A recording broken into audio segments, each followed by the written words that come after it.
Pankhurst. I'm a hand embroidery artist and a Royal School of Needlework tutor. Not a future tutor anymore. I graduated a few months ago, and I'm very excited to be talking to you today. Following on from last week, which was Jacobean Crewelwork, I'll be showing you another piece that I did that I've stitched and doing a demonstration of padded satin stitch. But before we get to that, hot news just in. I've written it down so I don't forget it. So it's very exciting for all of us stitchers is that the knitting and stitching show is back on again this year. It's at Alexandra Palace and it's on between the 7th and 10th of October. It's also going to be at Harrogate, 18th to 21st of November. So I've got a reason for being especially excited by this because there's a fair amount of my work will be on display there. So you'll be able to see my creative box, which is called Speak Hall, which is quite an epic creative box that I designed and made. That will be on display. Also, I'm lucky enough to be a finalist for the Hand and Lock Prize for Embroidery 2021. And my entry for that, which is called Lockdown O'Clock, is also on display. I'm not allowed to sort of show the whole thing before judging, and the judging happens at the Oxo Tower, which is where the whole exhibition of all the finalists will be for Hand and Lock. That's on the 4th of November, and the exhibition's on for a few days, I think just before it and just until the Sunday. So if you go to the Hand and Lock website, you'll be able to buy tickets for that, and that will be great. But you can see my entry to that if you go to the Knitting and Stitching show in either Alexandra Palace, possibly Harrogate as well, I'm not sure. So that's two things you can see there. Two other things you'll be able to see at the Knitting and Stitching show. By the way, this will be at the Royal School of Needlework stand. I couldn't tell you which one it is, but have a look when you go, have a look in the brochure. It'll be easy to find. There'll be two kits that I've got in the pipeline. So they will be available through the RSN from early next year, so January and February. One is called a Tudor Embroidery Toolbox, which is a little box to keep all your scissors and embroidery bits and pieces in, and it's in the shape of a little Tudor house, which I think you will hope you find charming. I do.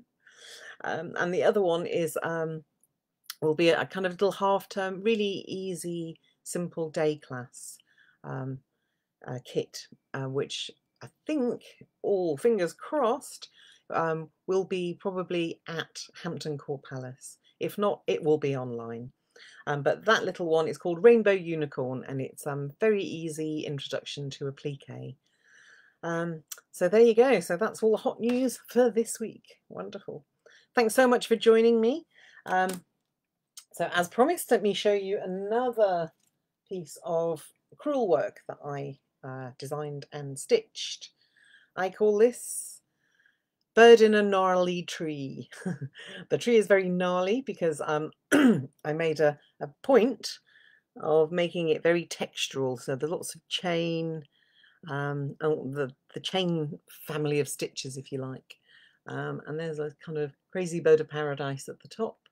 There's a pomegranate and there's got various leaves. Oh, sorry, it's quite weird moving this around in the camera. Little flowers. This is padded satin stitch. So it's just a very small part of the whole thing. But I'll show you another example in a second. So that is my. I love doing this. This was really good fun. I actually stitched it this sort of time of year as well, in like September, October, that kind of thing. So I really had in mind autumnal colours, sort of in my soul, if you like. Hence the oranges and the blues, and I really like the contrasting, complementary colours there. So these ones are stitched with Appleton wool on linen. This is Irish linen. It has a grain to it. The colours used in Appleton, they have like a series of shades for many different colours. So I picked out a set of blues, sort of going from dark to light, a set of kind of reddy oranges, also going from dark to light, and then another just like a highlight colour, we call it. And the highlight colour I've used is actually brown. So it's quite muted, etc. But I think, you know, it's quite effective in what it does. So there you go. One last close-ish look. I know it's not very clear, but there you go. There it is. Bird in a gnarly tree, up close and personal. Wonderful. So, padded satin stitch. Let me show you a slightly better example of this. I'll put it under the visualizer in a second as well, so you can get a better look. So here we go. That one. This is padded satin stitch. So what it creates is a raised piece of work. So if you can sort of see it catching the light there. It's really good for doing things like berries. Like it's almost 3D because it sits nicely rounded on top of the embroidery, and it has some stitches underneath to raise up the top layer, which you keep very neat, etc. So without further ado, let me just swap the camera so we can take a look and start doing some stitches and the demonstration. Right, so here we go, switch camera. Might even turn a few lights on in here, just for me. Right then, so I've made a little start. Let me just show you this padded satin stitch a bit closer. So this here, I'll use my tweezers, not my other thing. There is a split stitch outline under here. This is to support the embroidery. Also gives a nice crisp edge when you're doing the final layer on the top. And you can see I've built up various layers of what's called laid stitch. I'll show you in a minute on there. So to begin. So what I did, I drew with a pencil. I normally use like a blue pencil, something that I absolutely certain is not going to show. And I use this is this circle template. I think I used probably a 13mm, actually, 13mm circle template. You can probably just about see I've drawn a smaller one inside at 5mm. That's just to guide my eye while I'm stitching. So this outline here, this is split stitch. I've gone most of the way round. I'll just finish it up for you so you can see how it's done. Right. And here we go. So these are pretty small stitches. There's a couple of millimeters, 2 maximum 3. Oh, off already. So make the stitch, and then I'm going to come back up in the middle of it. If I can find the middle of it. So I'm splitting the stitch, if you like. So another little stitch here, covering up the pencil line, and then I bring my needle up in the middle of the stitch I just made. I hope you can see that. So you go around the edge of this supports the edge of your embroidery, and makes, like I said, makes a nice crisp edge when we come to do the top layer, which is the layer that is seen by everyone. So I'm just going to complete the circle there. I'm just going to very quickly finish off the stitch, finish off the thread rather. You should always start a new thread. Once you've done a split stitch outline, doesn't matter how much you've got left over, finish the thread. Thing is, I mean, certainly with wool, which is what I'm using now, and it kind of, because we're stitching through itself all the time, it distresses the thread, so it's always good to start with something new. So there we go, there's our split stitch outline. I'm just going to quickly thread up with some more of this wool. Here we go, this is the wool. It's really good stuff. It's as long as you use not too long pieces of this, it should last you nicely. also, I mean, and the needle, this is a size 22 chenille. Some people call it crewel needle. So it's got a nice big eye, makes life easier to thread, a sharp point. Okay. So to thread this, I'm just going to make a loop on the end, and then I'm just going to push it through the eye. Makes life super easy. Okay, knot on the end. This is called the waist knot method. I always start and stop stitches on the top. This one, I'm going to, you'll notice when you start and stop, it leaves little tiny dots like so. But I know, because I'm going to cover everything up with my stitches, I'm not too worried about that. So I can start in the middle. You know, my first stitches are going to be across the middle, so I'm not too worried. So I'm bringing my needle up, and I know it's not easy to see that middle circle. I promise you it's there. And my thread should be nicely anchored, so if I pull it, it won't go anywhere. Okay. Right then, so I've come up the inner circles, just like a little circle here, just to guide myself. I've come up in the middle. I'm going to do it like a nice proper way, which is actually, if that's the circle I've started, that my first stitch will be across the middle of it, which is the longest part. So I'm going top to bottom. These stitches are called laid stitch. So let me show you. So I've just gone from emerged up here and plunged there. I'm going to emerge again on the pencil line just next to where I plunged, and then go back up to the top. Okay. So what this will do is all the bulk of the thread is going to be just on the thread. It's going to be on the top of the fabric. So I'm not going to stitch round and round and round and round, because I'd end up with lots of bulk on the back. So I don't need to do that. This is also really, it really uses the thread well, you know. So I'm not wasting stuff by having a padded back to this. It's just, I just want the front, the top of this to be padded.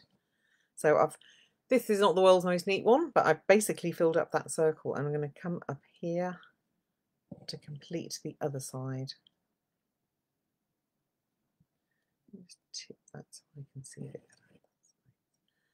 So each time I'm coming up just next to the previous stitch. So notice I don't have a split stitch outline on this, so it's really easy to go a bit dogleggy around it. Like I said, I'm not actually worried about it, because all of this is going to be completely covered up. What I want to create is a nice rounded dome. So I'm just going to do a little short one on that side. Okay. My thread is getting a bit short, but I'm going to press on. So my next row is going to be 90 degrees to the one I just did. So I'm not going perfect circles this time, but I'm going across my first layer, if you like, and continuing the laid stitch. Okay. Here we go, let me just make some progress.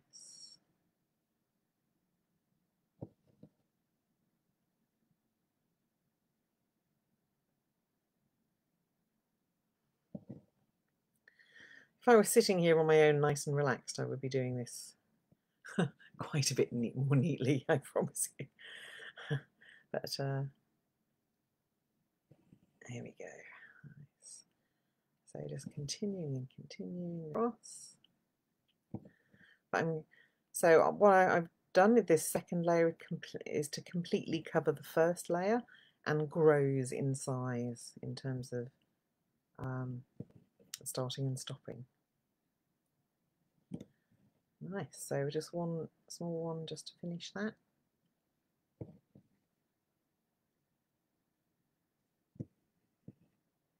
Lovely.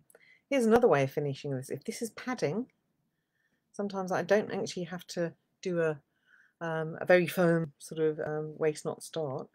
I can just do this. I've just come up in the middle there. I'm going to slide my needle under the whole bulk of it, pull it off, and then I'm going to snip that off. Nice. Well, that saved some time, didn't it? Okay. Right, so I just thread it with some more.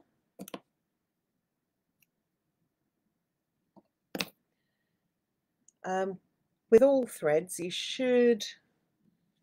don't use a giant long piece of thread, because as you're stitching, the thread is getting distressed and worn. So you don't want all your first lovely stitches to be, nice and beautiful and shiny, and then your other ones to be all kind of a bit sort of messy and worn. So you just use short pieces. This piece is probably slightly longer than I'd normally go, but I just want to see if I can get the padding done nice and quickly so we can move on to the top layer, which is the satin. I'm stitching through, this is just a bit of calico, by the way, which is really, really great. I mean, you should definitely always practice your stitches before you get onto your great piece of work, your opus. Just get rid of that knot. So pull, snip.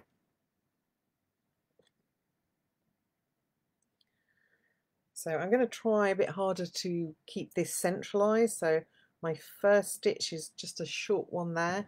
I'm now imagining the circles because they're not quite there anymore. The small pencil one that I did before is covered up.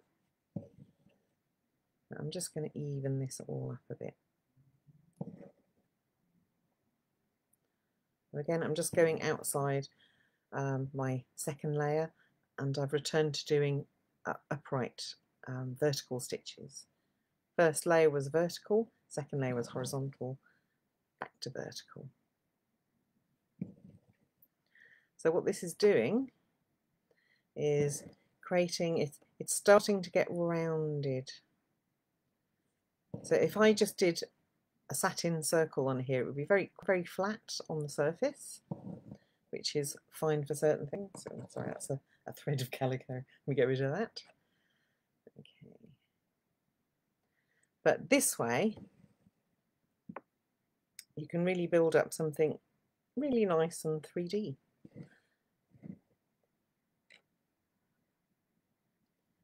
I wouldn't use this for a very, very large shape.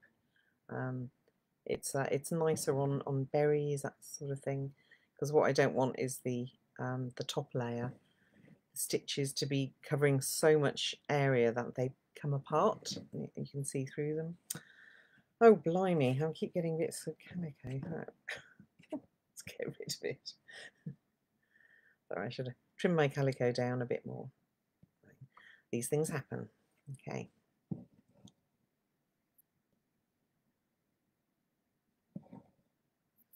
Really nice little mindful activity as well.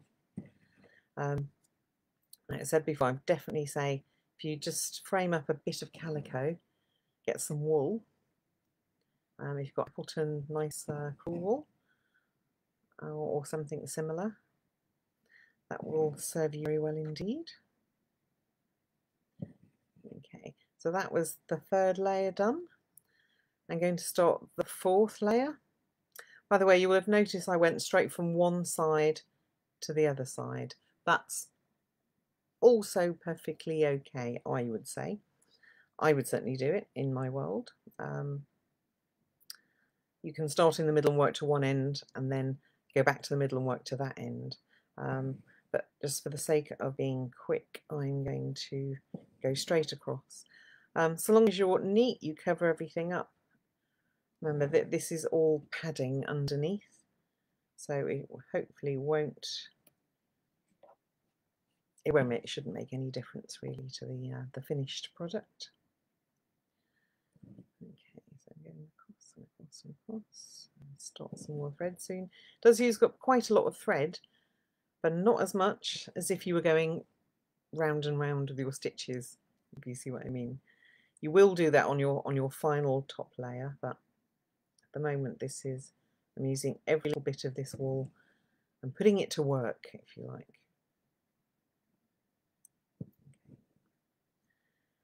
I think so. You continue this until you're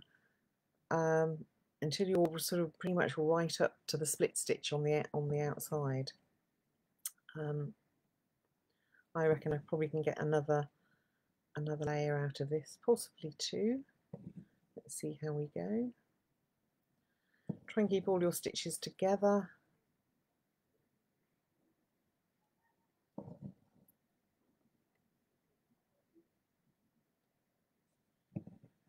So that the padding's nice and firm. Actually missed a bit there. Tell you what. If you know something isn't quite right, take it out. If something's gone wrong, then you know it's not going to be made right by just ignoring it and carrying on. It's best to take your stitch out and go back.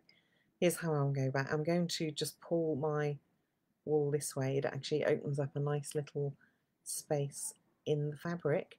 I'm going to pop my needle back down, so this is how I can undo things. So let me just come back up slightly closer to the first stitch and go down closer to that one. That's a bit better. The other thing is that as this thing gets more 3D, your stitches will start to fall down the edges of things. So it's not enormously crucial at this stage because we are doing padding, but if you have really good padding foundation for what you're up to, you will have a much better final result on the top. Right, so here we go. I'm going to make this my last layer, I've decided.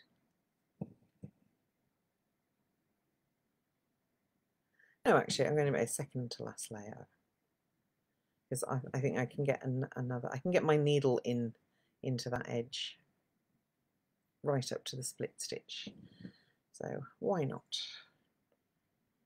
It's a nice Sunday afternoon. We're all relaxed. We're all doing what we love best, stitching, I hope. Certainly what I love most, next to Andrew, of course. Hello, Andrew. He's sitting next door, listening on the laptop. I love you, my love. So there we go. So this is really coming up nicely in terms of its height. Once I've just got this row done, I will show you what it looks like from the side.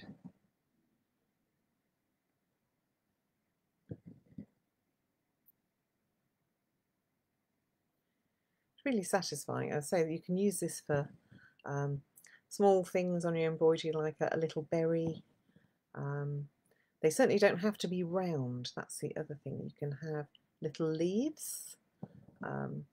Leaves look great in slanted satin. I'm probably going to do an upright one here.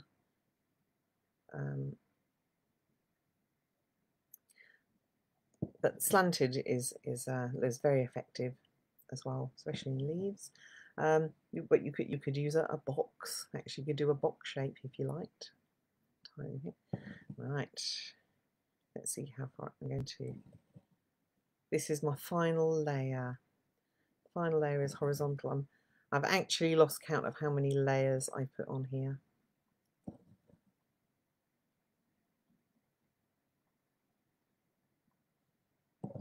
Maybe you can tell me. This could be number 6. But I am kind of pulling firmly-ish as I go. I don't want it to be loose padding.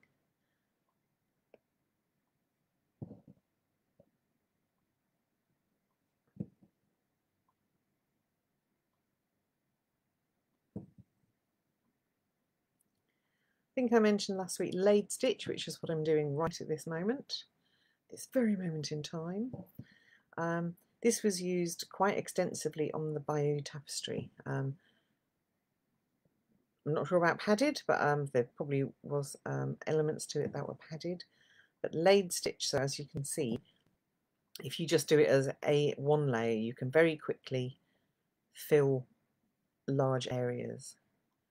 When it's not padded, when I say it's just used as a kind of flat stitch, then it generally needs something else on top of it to hold the stitches in place, because certainly over time or with handling, which is not a good thing. Try not to handle stuff. Don't handle the embroidery.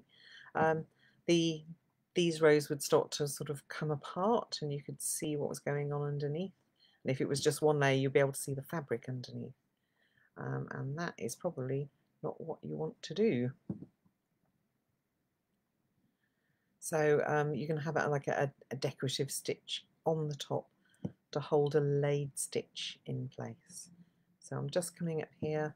I'm going to do the quick way of finishing, which is to just slide my needle under the layers of padding just once. Let's pull like so, snip the end off. Right, there we go. There is the padding complete. Now we're going to do the satin stitch on the top. Right, let's see. Let's see, depending on time, I might just do half of it possibly. Right, so let's thread up our needle again.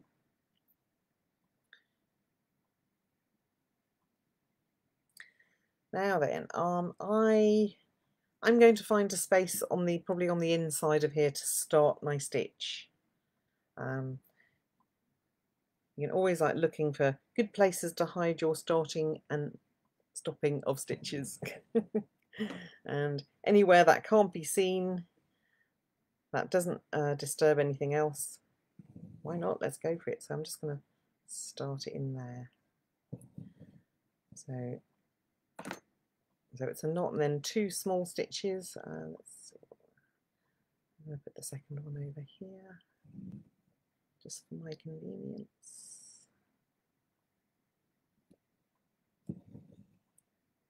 Okay, and I'm going to bring my needle up. So I'm now outside that split stitch edge. You can see, I'll come up there. Right, let me just get rid of the waist knot. So grab hold of its tail, give it a tug, and snip under the knot. There we go. Right then, so this is the centre of the whatever this is, this little padded circle. So I've come up just outside the split stitch there, and I'm going to plunge. I set the angle at this point, but it's literally going to be straight. So I'm going to find the corresponding bottom place. I'm going to angle my needle a little bit just to tuck under the split stitch edge and pull.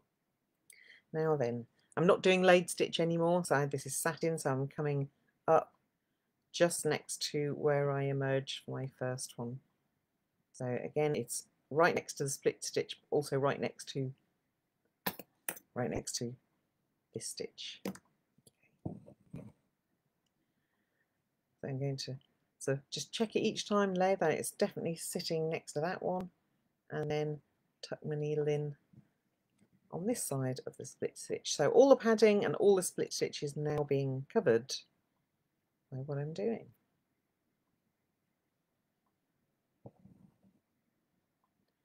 So you can just, what do you call it, audition? Audition where it is. Make these as neat and parallel as you can.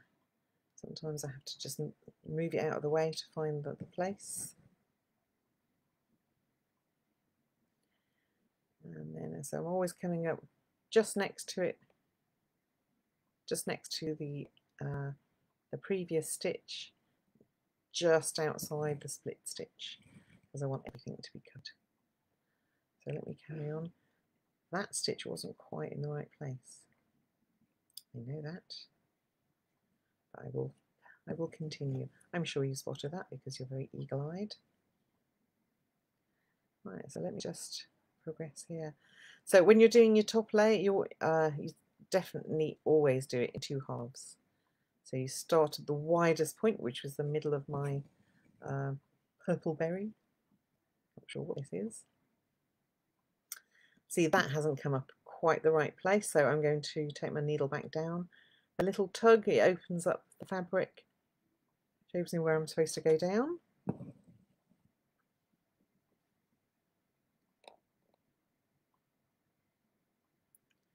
And just come up with probably not even 1 grain of the fabric over. There we go. That's much better. So your job now is just keep the tension even and the same. To cover everything that is supposed to be covered, keep the stitches parallel. But I suppose the most important thing is to make sure you're coming up in exactly the right place.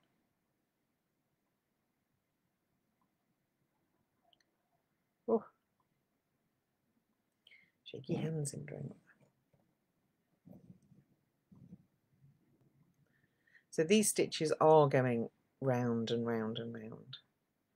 That's the other difference. It means that the stitches sit more nicely.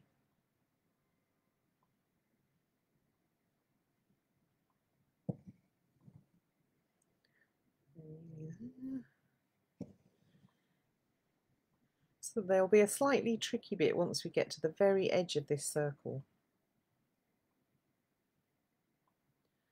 Because what we don't want to do is change the shape of this. We don't need it to turn into a sort of eye shape or sort of flatten everything out. So there is a judgment to be made.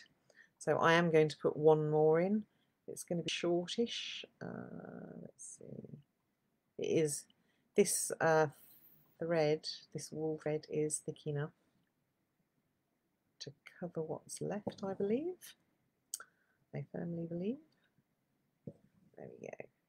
Yes, I think if I put another stitch in there, it would definitely sort of distort it.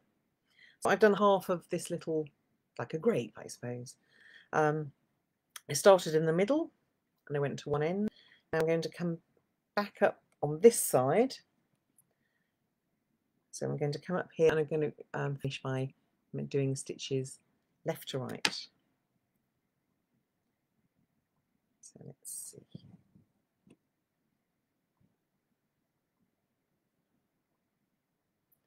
Again, just audition if you like. Any extra bits of fluff out of the way.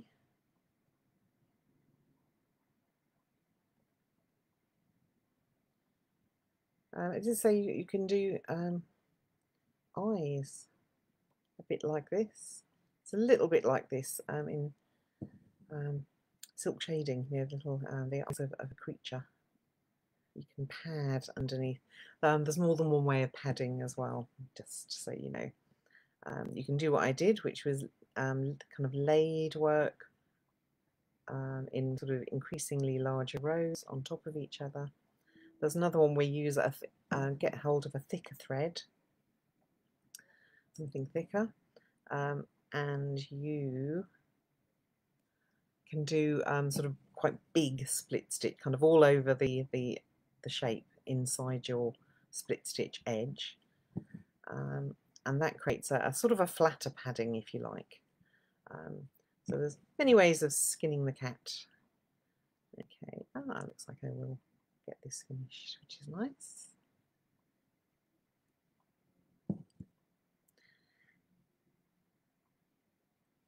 So because this is stitching and talking at the same time, this is not perfectly round anymore.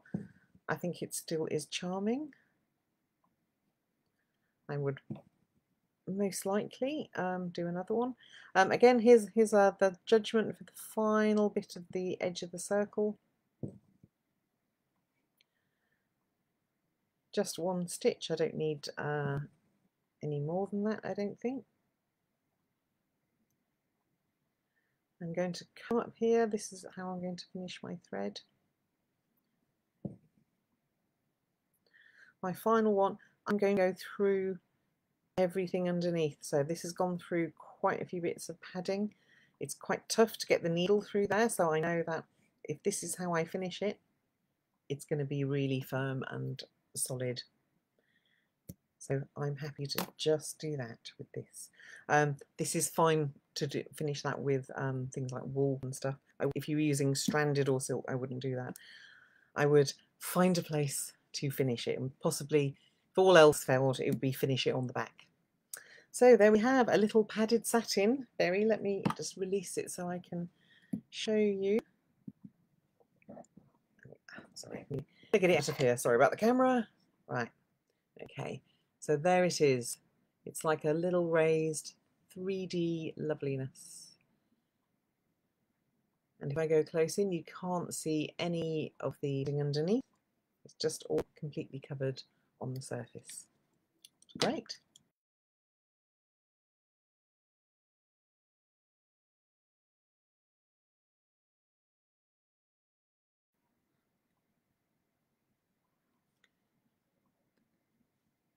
Bear with, as they say.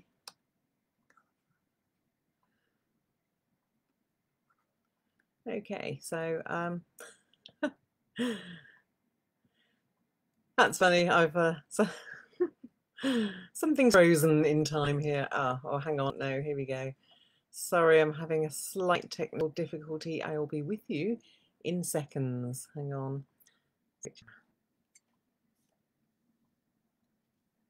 I'm coming up for. Here I am. Ah, you.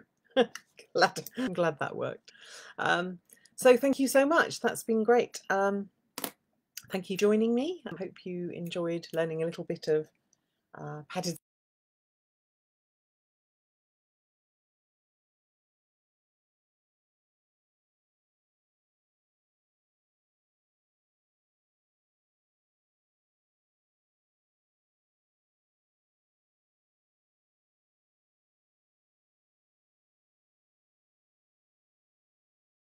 stitch.